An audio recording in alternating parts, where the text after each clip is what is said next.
الرحيم.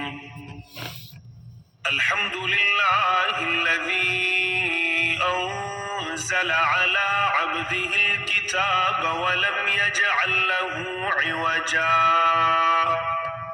قيما لينذر بأسا شديدا من لدنه ويبشر المؤمنين الذين يعملون الصالحات أن لهم أجرا حسنا ماكثين فيه أبدا وينذر الذين قالوا اتخذ الله ولدا ما لهم به من علم ولا لآبائهم كبرت كلمة تخرج من أفواههم إن يقولون إلا كذبا فلعلك باخع نفسك على آثارهم إن لم يؤمنوا بهذا الحديث أسفا إنا جعلنا ما على الأرض زينة لها لنبلوهم أيهم أحسن عملا وإنا لجاعلون ما عليها صعيدا جرزا أم حسبت أن أصحاب الكهف والرقيم كانوا من آياتنا عجبا إذ أوى الفتية إلى الكهف فقالوا ربنا آتنا من لدنك رحمة وهيئ لنا من أمرنا رشدا فوربنا على آذانهم في الكهف سنين عددا ثم بعثناهم لنعلم أي الحزبين أحصى لما لبثوا أمدا نحن نقص عليك نبأهم بالحق إنهم فتية آمنوا بربهم وزدناهم هدى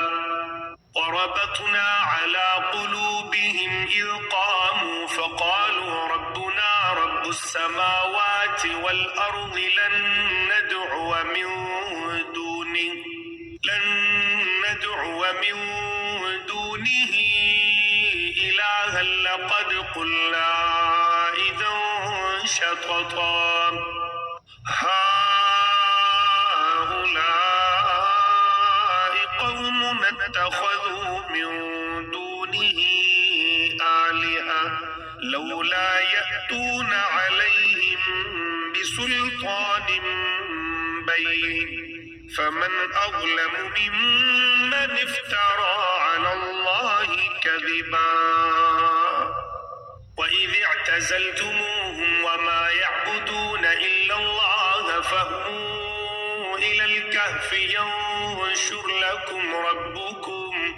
ربكم من رحمته ويهيئ لكم من أمركم مرفقا وترى الشمس إذا طلعت تزاور عن كهفهم ذات اليمين وإذا غربت تقرضهم ذات الشمال وهم في فجوة منه ذلك من آيات الله من يهد الله فهو المهتد ومن يضلل فلن تجد له وليا مرشدا وتحسبهم أيقاظا وهم رقود ونقلبهم ذات اليمين وذات الشمال وكلبهم باسط ذراعيه بالوصيد لو اطلعت عليهم لوليت منهم فرارا ولملئت منهم رعبا وكذلك بعثناهم ليتساءلوا بينهم قال قائل منهم كم لبثتم قالوا لبثنا يوما أو بعض يوم قالوا ربكم أعلم بما لبثتم فبعثوا أحدكم بورقكم هذه إلى المدينة فلينظر أيها أزكى طعاما فليأتكم برزق منه وليتلطف ولا يشعرن بكم أحدا إنهم إن يظهروا عليكم يرجموكم أو يعيدوكم في ملتهم ولن تفلحوا إذا أبدا وكذلك أعثرنا عليهم ليعلموا أن وعد الله حق وأن الساعة لا ريب فيها إذ يتنازعون بينهم أمرهم فقالوا ابنوا عليهم بنيانا ربهم أعلم بهم قال الذين غلبوا على أمرهم لنتخذن عليهم مسجدا سيقولون ثلاثة رابعهم كلبهم ويقولون خمسة سادسهم كلبهم رجما بالغيب ويقولون سبعة وثامنهم كلبهم قل ربي أعلم بعدتهم ما يعلمهم إلا قليل فلا تمار فيهم إلا مراء ظاهرا ولا تستفت فيهم منهم أحدا ولا تقولن لشيء إني فاعل ذلك غدا إلا أن يشاء الله واذكر ربك إذا نسيت وقل عسى أن يهديني ربي لأقرب من هذا رشدا ولبثوا في كهفهم 300 سنين وازدادوا 9 قل الله أعلم بما لبثوا له غيب السماوات والأرض أبصر به وأسمع ما لهم من دونه من ولي ولا يشرك في حكمه أحدا واتل ما أوحي إليك من كتاب ربك لا مبدل لكلماته ولن تجد من دونه ملتحدا واصبر نفسك مع الذين يدعون ربهم بالغداة والعشي يريدون وجهه ولا تعد عيناك عنهم تريد زينة الحياة الدنيا ولا تطع من أغفلنا قلبه عن ذكرنا واتبع هواه وكان أمره فرطا وقل الحق من ربكم فمن شاء فليؤمن ومن شاء فليكفر إنا أعتدنا للظالمين نارا أحاط بهم سرادقها وإن يستغيثوا يغاثوا بماء كالمهل يشوي الوجوه بئس الشراب وساءت مرتفقا إن الذين آمنوا وعملوا الصالحات إنا لا نضيع أجر من أحسن عملا أولئك لهم جنات عدن تجري من تحتهم الأنهار يحلون فيها من أساور من ذهب ويلبسون ثيابا خضرا من سندس واستبرق متكئين فيها على الأرائك نعم الثواب وحسنت مرتفقا واضرب لهم مثل الرجلين جعلنا لأحدهما جنتين من أعناب وحففناهما بنخل وجعلنا بينهما زرعا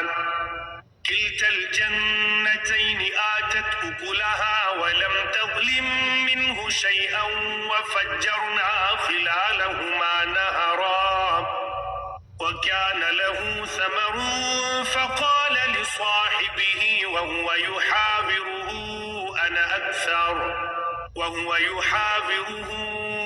أنا أكثر منك مالا وأعز نفرا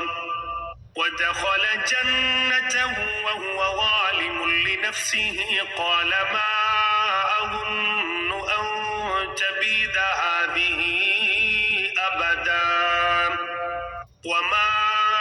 أظن الساعة قائمة ولئن رددت إلى ربي لأجدن خيرا منها منقلبا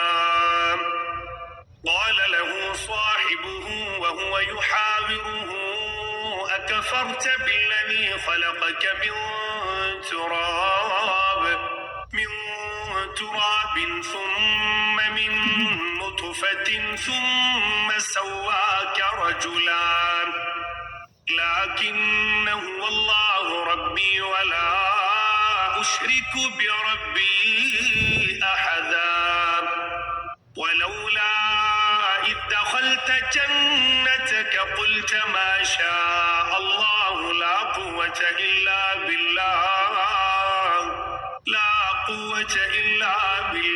إن ترني أنا أقل منك مالا وولدا فعسى ربي أن يؤتيني خيرا من جنتك ويرسل عليها حسبانا من السماء فتصبح صعيدا زلقا أو يصبح ماؤها غورا فلن تستطيع له طلبا وأحيط بثمره فأصبح يقلب كفيه على ما أنفق فيها وهي خاوية على عروشها ويقول يا ليتني لم أشرك بربي أحدا ولم تكن له فئة ينصرونه من دون الله وما كان منتصرا هنالك الولاية لله الحق هو خير ثوابا وخير عقبا واضرب لهم مثل الحياة الدنيا كماء إن أنزلناه من السماء فاختلط به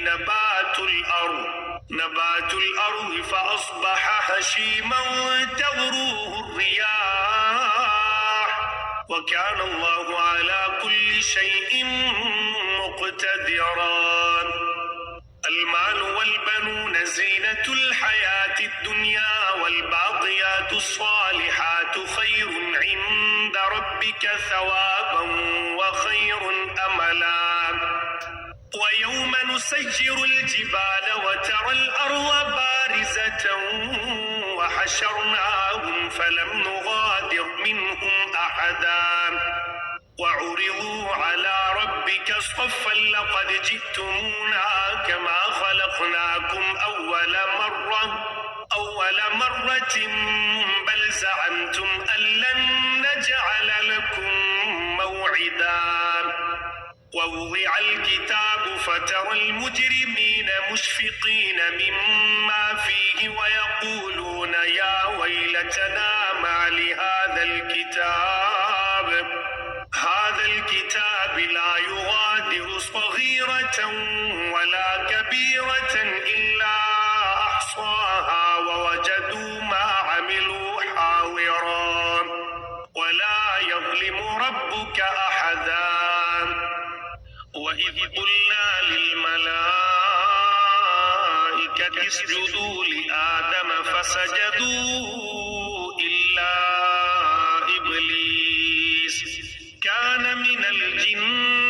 ففسق عن أمر ربه أفتتخذونه وذريته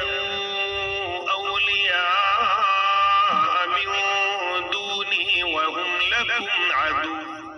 بئس للظالمين بدلا ما أشهدتهم خلق السماوات والأرض ولا خلق أنفسهم وما كنت متخذ المضلين عضدا ويوم يقول نادوا شركائي الذين زعمتم فدعوهم فلم يستجيبوا لهم وجعلنا بينهم موبقا ورأى المجرمون النار فظنوا أنهم مواقعوها ولم يجدوا عنها مصرفا ولقد صرفنا في هذا القرآن للناس من كل مثل وكان الإنسان أكثر شيء جدلا وما منع الناس أن يؤمنوا إذ جاءهم الهدى ويستغفروا ربهم إلا أن تأتيهم سنة الأولين أو يأتيهم العذاب قبلا وما نرسل المرسلين إلا مبشرين ومنذرين ويجادل الذين كفروا بالباطل ليدحضوا به الحق واتخذوا آياتي وما أنذروا هزوا ومن أظلم ممن ذكر بآيات ربه فأعرض عنها ونسي ما قدمت يداه إنا جعلنا على قلوبهم أكنة أن يفقهوه وفي آذانهم وقرا وإن تدعوهم إلى الهدى فلن يهتدوا إذا أبدا وربك الغفور ذو الرحمة لو يؤاخذهم بما كسبوا لعجل لهم العذاب بل لهم موعد لن يجدوا من دونه موئلا وتلك القرى أهلكناهم لما ظلموا وجعلنا لمهلكهم موعدا وإذ قال موسى لفتاه لا أبرح حتى أبلغ مجمع البحرين أو أمضي حقبا فلما بلغا مجمع بينهما نسيا حوتهما فاتخذ سبيله في البحر سربا فلما جاوزا قال لفتاه آتنا غداءنا لقد لقينا من سفرنا هذا نصبا قال أرأيت إذ أوينا إلى الصخرة فإني نسيت الحوت وما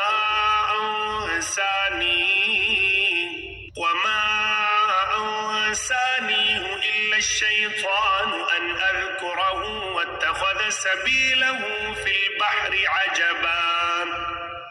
قال ذلك ما كنا نبغي فارتدا على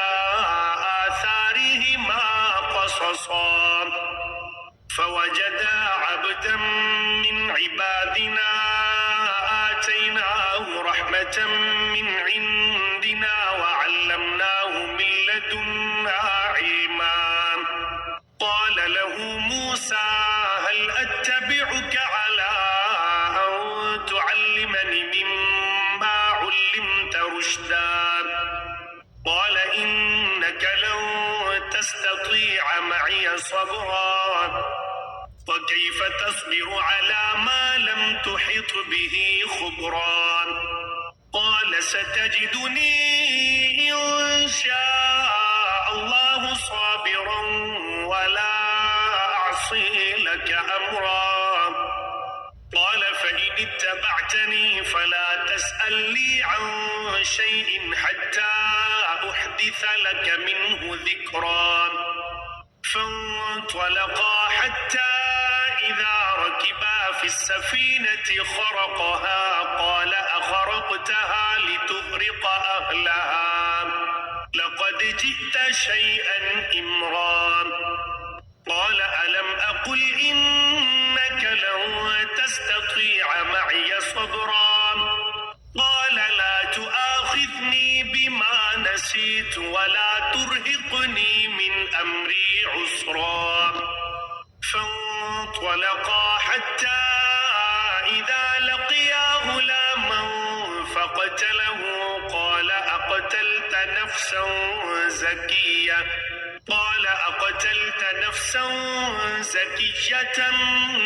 بغير نفس لقد جئت شيئا نكرا قال ألم أقل لك إنك لن تستطيع معي صبرا قال إن سألتك عن شيء بعدها فلا تصاحبني قد بلغت من لدني عذرا فانطلقا حتى إذا أتيا أهل قرية استطعما أهلها فأبوا أن يضيفوهما فوجدا فيها جدارا يريد أن ينقض فأقامه قال لو شئت لاتخذت عليه أجرا قال هذا فراق بيني وبينك سأنبئك بتأويل ما لم تستطع عليه صبرا أما السفينة فكانت لمساكين يعملون في البحر فأردت أن أعيبها وكان وراءهم ملك يأخذ كل سفينة غصبا وأما الغلام فكان أبواه مؤمنين فخشينا أن يرهقهما طغيانا وكفرا فأردنا أن يبدلهما ربهما خيرا منه زكاة وأقرب رحما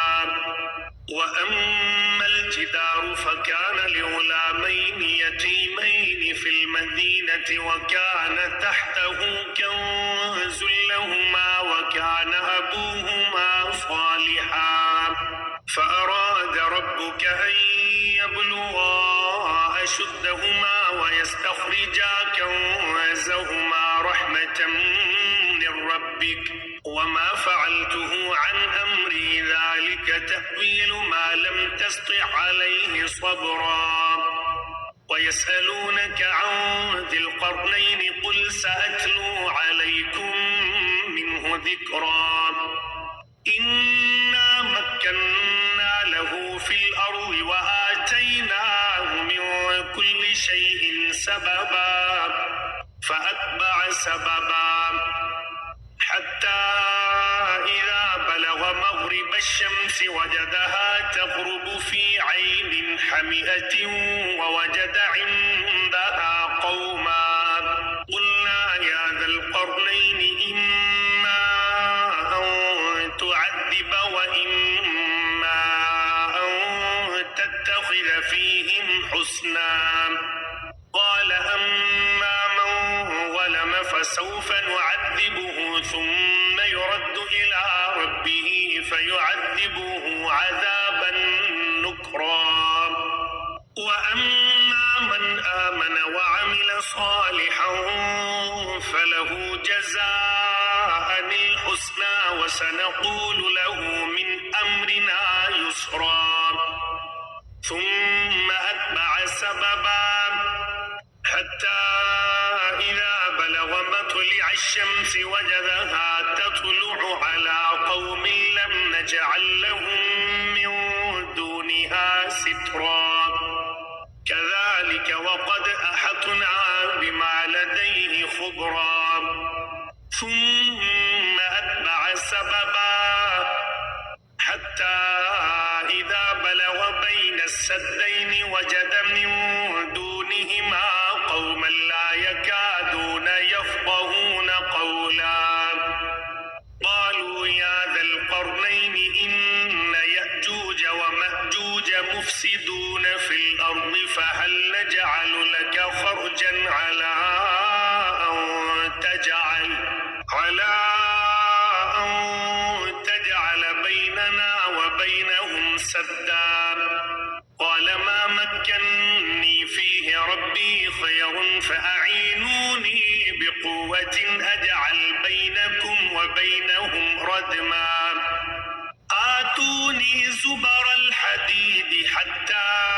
إذا ساوى بين الصدفين قال انفخوا حتى إذا جعله نارا قال آتوني أفرغ عليه قطرا فما استطاعوا أن يظهروه وما استطاعوا له نقبا قال هذا رحمة من ربي فإذا جاء وعد ربي جعله دكا